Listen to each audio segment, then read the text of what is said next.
Hello, everyone. Welcome to ICC's Game of the Week with your host, as always, Joel Benjamin. In the London Chess Classic, three struggling players, Polgar, McShane, and Jones, produced opportunities for the other players to run up their scores. Anand and Aronyan continued their struggles and finished in the middle of the pack. Nakamura finished strong for a respectable +2 finish, a nice stabilizing result to send his rating back in the right direction. Adams finished on the same score of 3 wins, 1 loss, and 4 draws. For him, this was an excellent comeback result, and it could have been even more impressive if he had taken advantage of some nearly winning positions and not lost unnecessarily to Carlsen.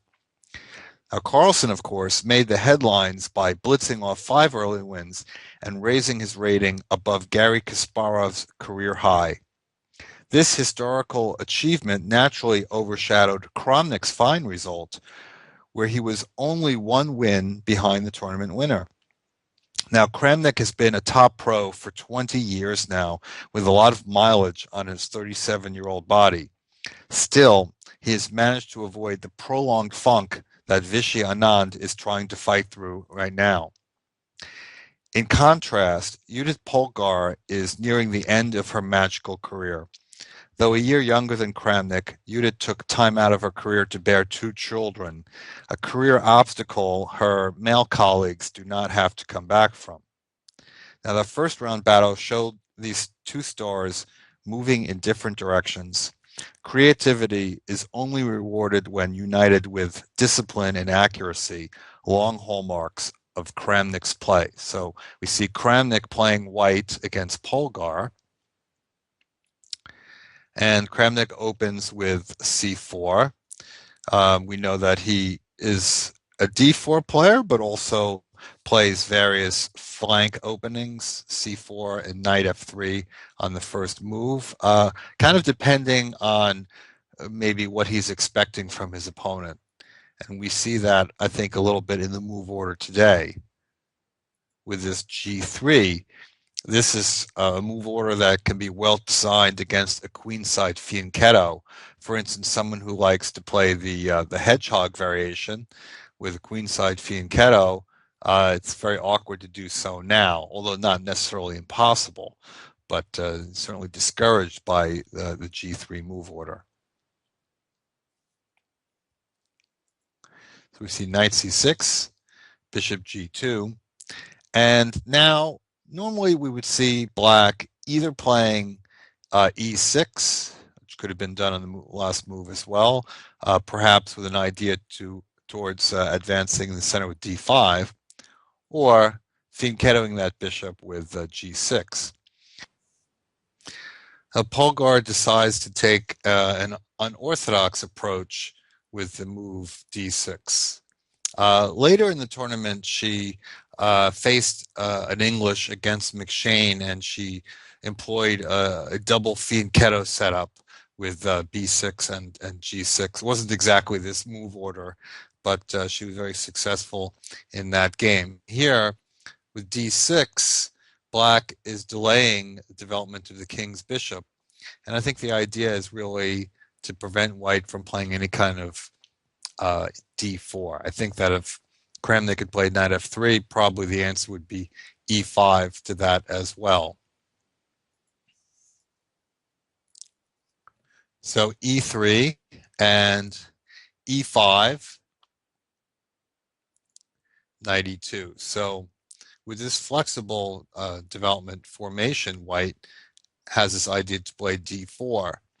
So Polgar deals with that by first hitting this pawn on c4, and if white simply defends it, black is ready to break herself with d5, break in the center. Now, when white employs this formation with c4 and knight development e3, knight e2, it's usually important to prevent black from getting in that d5 move. So there's a very typical move, knight d5, dropping the knight into that square to prevent black from playing d5. And here Polgar simply plays bishop e7. So It's a position that is fairly typical in a lot of ways, but normally that bishop would be fianchettoed onto g7, kind of out of the way of the clutter of the center. So both sides castle, and then Kramnik reinforces the knight on d5, and then Polgar challenges that knight with knight to b4. Now, in this position, well, it's certainly possible for white to simply leave the knight on d5, and there would have been something to say for that as well. But this knight on d5, obviously, there are three pieces it can exchange for. We might expect a capture on f6. The reason being that this knight on f6 is a defender of this important d5 square. And after this knight is chased back from b4, white is in a position to dunk that knight on d5 and dominate that square. So it might be kind of a routine way for white to approach this position, to trade off that knight on f6 to try to dominate that one square. But Kramnik instead decides to take on e7 to take this bishop off. And that's a very interesting decision. With this move, he grabs the bishop pair. We know that's an advantage. But in a closed position, the bishop pair isn't always that big a deal. I mean, down the line, yeah, but maybe now not so much. And if a pair of bishops get exchanged, then there's no more bishop pair. Also, in this transaction, he's taking off black's bad bishop. Black has all these pawns on dark squares, so he doesn't mind all that much losing that piece. So it's kind of a deep strategical decision by Kramnik, not kind of making the knee-jerk move of trading a knight off for a knight to get that, dominate that d5 square, but banking on the position being opened up at a later stage, and perhaps dominating with the dark squared bishop that will be unopposed. So after queen takes e7, he plays d3, guarding the c4 pawn and the d3 square as well. And now the position already starts to get very exciting after Polgar's next move, d5, offering a piece sacrifice to get some potentially dangerous pawns. Now, certainly black doesn't have to do that, can play much more quietly. Some move like rook a d8, let's say, that would threaten his d5 move again. We could probably expect something like a3, and then perhaps to keep black from playing d5, which would really free black's position and also perhaps create a weak pawn on d3. Well, I would probably want to block that strategy, and a sensible way to do it would be to go knight d5. So one point of exchanging that first knight is that the second knight could come in, and at this moment that might actually force black to part with the bishop, and then it would become two bishops against two knights, and then white, I guess, would look to open things up perhaps with f4.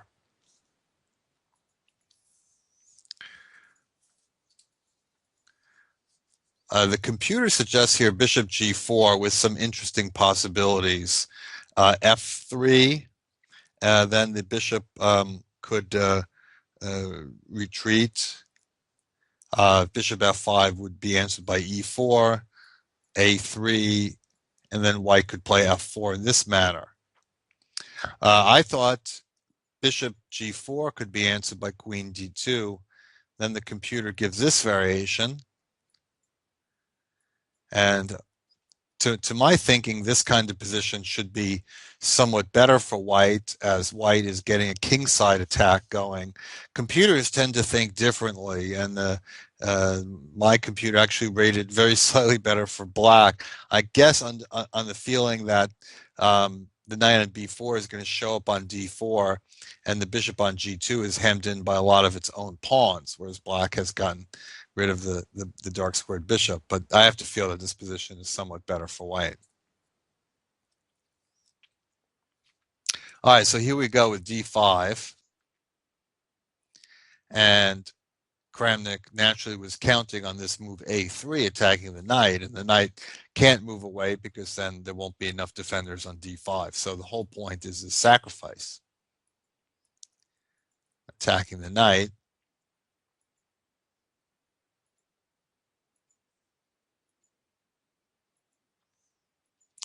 So black has 2 pawns for the piece. Normally, you'd feel that you need 3 to have sufficient compensation, but it's very true that black has a big majority on the queen side. 1, 2, 3, 4 pawns against 1. Yeah, there's a queen side pawn on d4, but that's not affecting black's majority. That C pawn is already past that one. So it's basically a 4-on-1, 3-pawn advantage there. And that big pawn bubble could have a big potential impact on the game. Of course, there's still a lot of pieces on the board. White has an extra piece to attack with, and black will have to, really stabilize the situation elsewhere. So Polgar here plays first a5, getting pawns rolling, and after queen e2, now she has to make a decision in the center. She doesn't really want to take on d4 because now this bishop on c1 is opened up, and black is going to have a hard time dealing with the center with 2 active bishops. So she wants to keep this bishop on c1 clogged up best she can. So the move that she plays here, e4, is certainly a natural looking move. And if you just took a snapshot of the position, you would say that black could be doing pretty well here because white looks kind of bottled up. But the problem is that black will not have an easy time maintaining that restraining situation. And immediately with f3, white starts to chip away. So Polgar tries to maintain that pawn on e4 with bishop d5. If she had taken on f3, white would recapture, perhaps with the queen, and with a lot of potential for opening up the position, maybe with the e4. So it'd be hard for black to keep a clamp on the position there. So Polgar tries for the biggest clamp like that. Bishop takes is not a move that can really be considered because that would drop the c4 pawn, and well, that there would go black's dangerous majority. So pawn takes forced. And now rook f5. White could simply develop the bishop and connect the rooks. Probably maintains an advantage with that, but Kramnik goes for more concrete play with immediate rook f5. So the queen moves away as white is ready to play rook e5. Black really needs to maintain that pawn on e4 to keep white from getting connected pawns in the center and mobilizing the bishop. We're going to see how important that point is later on. Rook takes e8. Now, unfortunately, for Polgar, she can't recapture with the rook on e8 because this pawn on a5 is not defended. She can't really afford to drop that pawn. So just take with the queen, which is a little bit awkward. And here's bishop d2. And now queen e7. This is really the critical mistake in the game. Here, black needs to make a consolidating move. b6 actually is a very good fit there because it does a couple things. First of all, it defends the pawn on a5, freeing the rook to move. And also, it defends against bishop takes b4, this tactic in a lot of positions because the bishop on d5 is defending the rook, and thus that frees the black queen to do other things. So after b6, we can imagine, let's say, rook f1, queen c6, queen h5, and h6. That's certainly not strictly necessary, though other moves are possible as well. But let's just stop and assess this position for a moment. So here we still have the same material balance, and we can see that in this position, it's not going to be so easy for white to use that extra piece and break down resistance from black, because black has gotten the position a lot more stable. Um, she's in a position to maintain some sort of blockade with his bishop on d5. The rook is in position to defend it on d8. In some variations, black might even offer a trade of rooks. The main thing is that these queenside pawns, as black has the position more stable, they're in much more of a position to exert an influence on the situation.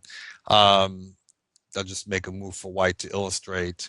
Black has this idea of c3, and not just to recapture in this type of position that could run into, let's say, rook c1 with a pin. But also there's an idea that even if white stops that recapture, there could be the move b3 with the idea of pushing these pawns. And if black can time that correctly, those pawns can be devastating. So we have a position that's rather unclear. And I have to say that even running it on the computer, it was hard to find a really good, accurate variation, as at every different depth, it seemed like a new move was popping up for white. I don't even know what the best plan would be here. But I think that the position remains, at least on some level, somewhat unclear.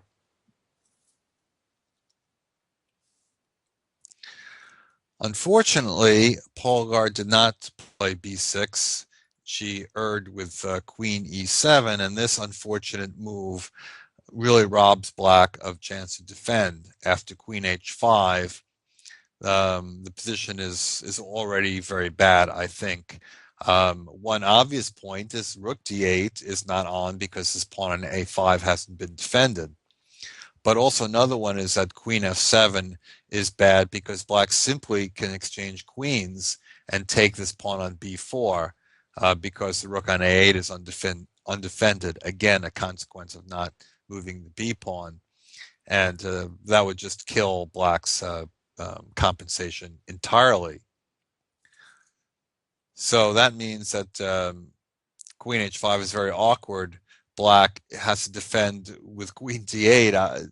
The queen was better placed on e8, before the last two moves, and white already getting initiative going on the king side. Black is not in such good position to deal with it now. So g6, queen e5, and now rook a6. So even so, it seems that black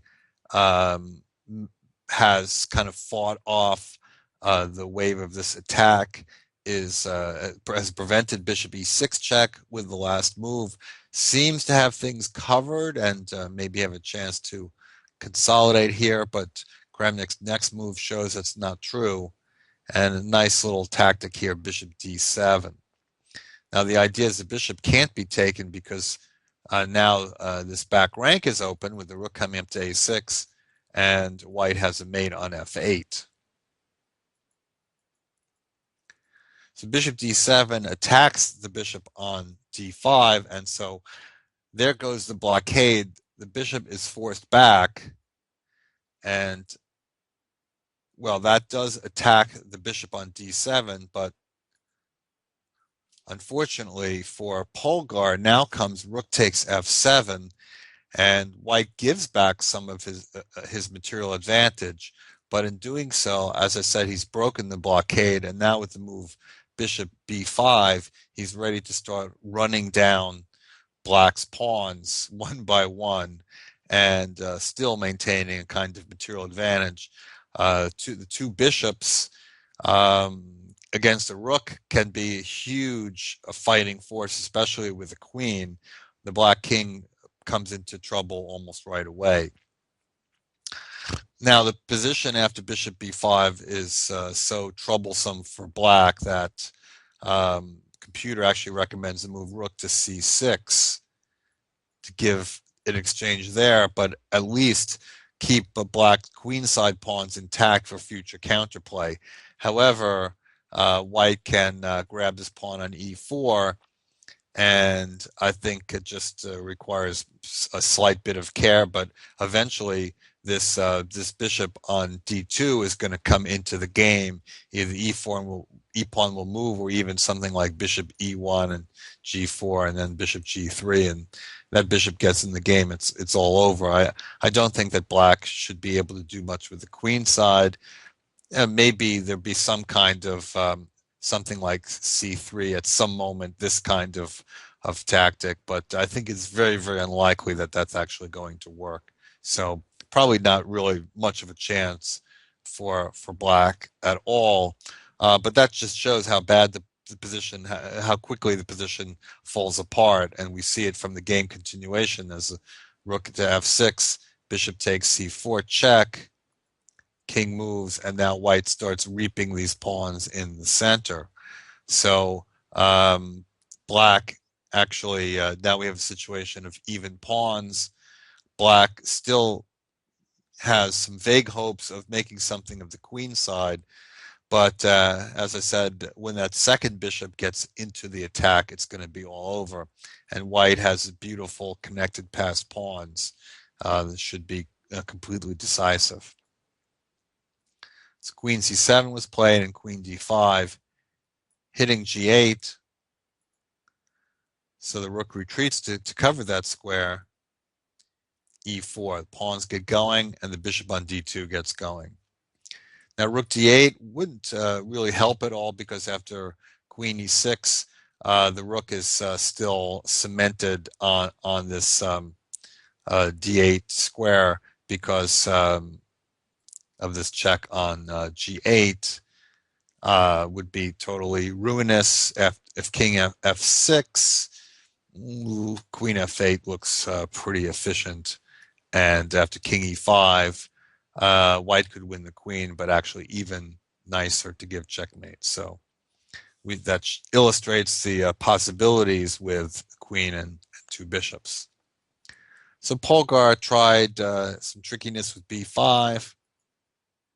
This is taken with the queen, not even considering allowing the queen to come in after bishop takes b5, queen c2. No reason to even calculate such a thing. This queen takes b5, maintaining everything really.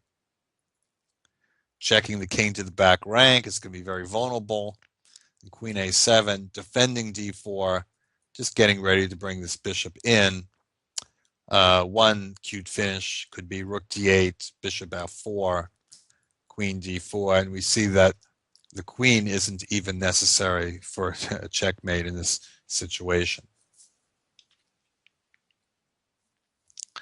So the game ended very shortly after that. Queen a7, g5, bishop takes g5. Well, this moment, bishop h6 is the principal threat. Black very hard pressed to defend that. Queen f6, hoping to get down here. Bishop f4 would be completely decisive. So you see g5 takes, queen c6, and now queen e7. Also, incidentally, the 40th move, eliminating any hope of something happening on the clock. And already after that move, it's possible to start calculating checkmates. The computer starts counting it down from there, and we see that there's a lot of open diagonals and so on to the black king, and also white has a material advantage as well. So a nice win for Vladimir Kramnik. Of course, that was just the first round. Polgar tried a very interesting idea in the opening and certainly deserves credit for that. She obviously didn't come to this event to play mundane games and try to eke out half points. You know, she's been an elite player. She's played a lot of these guys before. She was trying to do something interesting, perhaps not quite sound, but also just didn't play accurately enough after the sacrifice. The move queen e7 was a huge mistake, and that opened the door for Kramnik to bring in his pieces, and with that nice little exchange sacrifice, just basically bust open the position and take apart black's pawn structure, and then leaving him with an easy win. So a nice start to the tournament for Kramnik. As I said, he won 4 games without a loss, which is only bested by Carlsen winning 1 more. And so a very fine result, kind of under the radar, because Carlsen raised his rating to 2861 after the event, by the highest rating ever by a good 10 points. And who knows how far he's going to go with that. So that's it. The London Classic concluded. Very interesting event that we brought to you on ICC. A lot of decisive games in that tournament.